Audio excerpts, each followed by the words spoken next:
Isang bangkay ng babae ang nakita. Nakataas ang bra at nakabukaka sa kama at naliligo sa dugo. Ano ang nangyari kay Han Xiang? Hello at welcome sa Kwento Ngayon channel. Si Han Xiang ay 33 years old na English teacher sa middle school. Sobrang ganda niya at matalino na babae. Napangasawa niya si Yu Yingxiang. Si Yu ay 34 years old at galing sa high status na pamilya. Nagtatrabaho siya bilang assistant ng mayor. Ang tatay niya ay isang government official at ang mama niya ay general manager ng isang hotel. Meron siyang mga kapatid at masaya silang pamilya. Sila Han at Yu ay may isang malusog na batang anak. Tumira sila sa pangmayaman na condo building na may 2 bedroom sa Bangu City. Ang residence na ito ay tinitirahan ng maraming government officials at mga mayayaman. Noong December 2, 1996, 7 AM ng umaga, naghahanda na si Yu sa trabaho at paalis na ng condo kasama ang anak nilang lalaki. Si Han ay nasa kama pa. Love, gising na. 8 AM na, may klase ka pa. Yun na, ang huling usapan nila dahil umalis na kaagad si Yu sa condo kasama yung anak nila.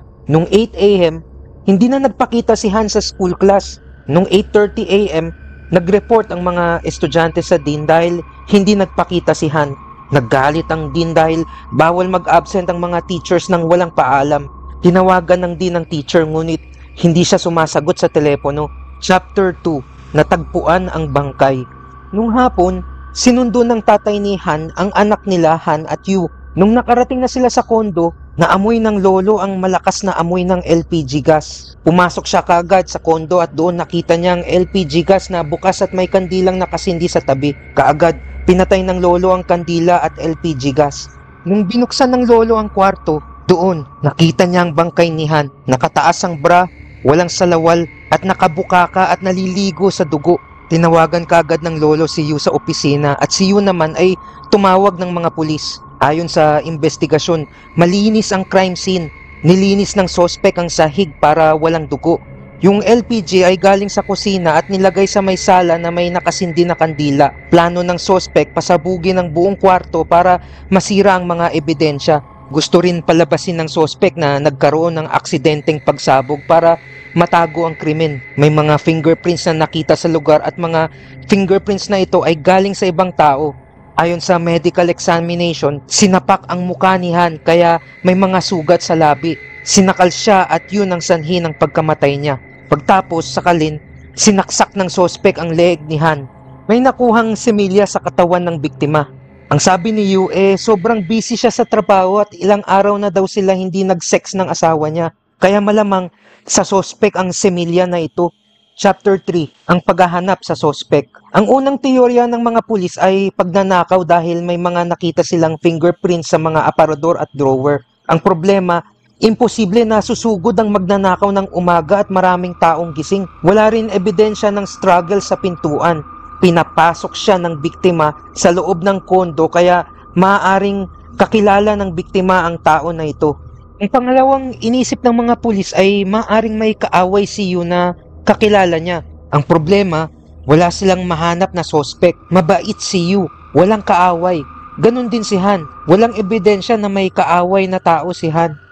Tapos ng 10 days, pinatawag ng pulis si Yu sa police station para tanungin ulit kung ano ang eksaktong nangyari nung araw na iyon. Ayun nga officer, umaga yun at paalis na ako. Sinabihan ko si Han na magbihis na dahil may pasok pa siya sa trabaho. Kasama ko ang aking anak nung umalis na kami sa kondo at naiwan si Han mag-isa.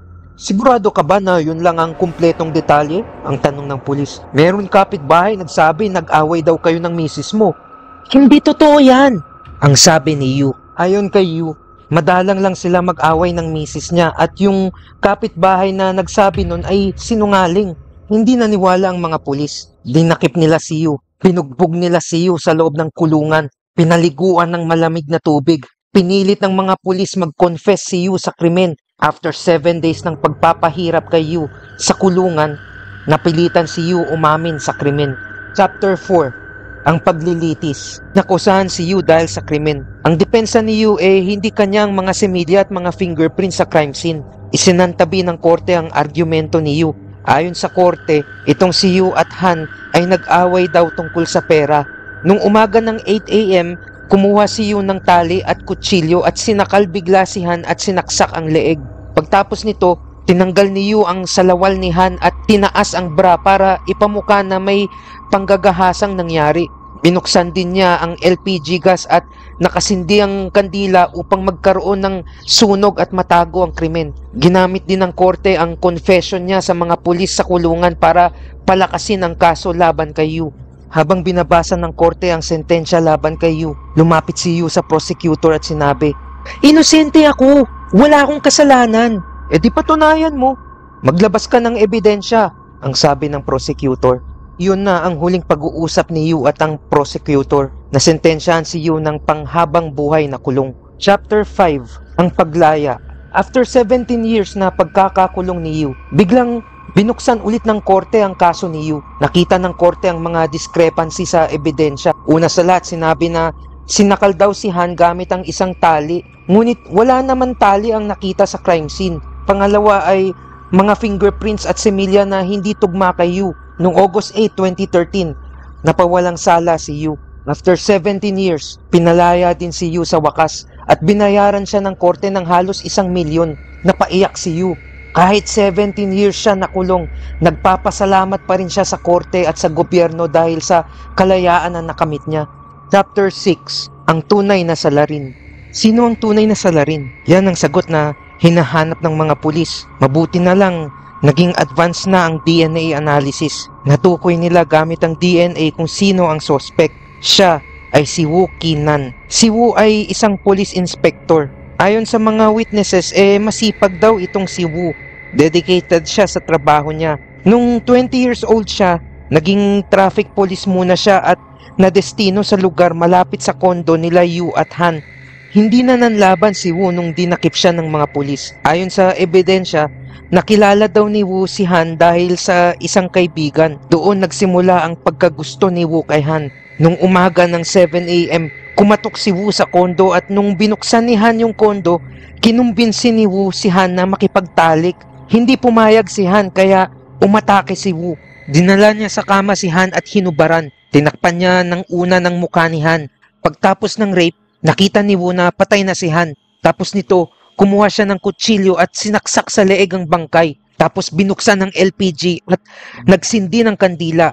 Noong May 15, 2015, nasentensyahan si Wu ng death penalty.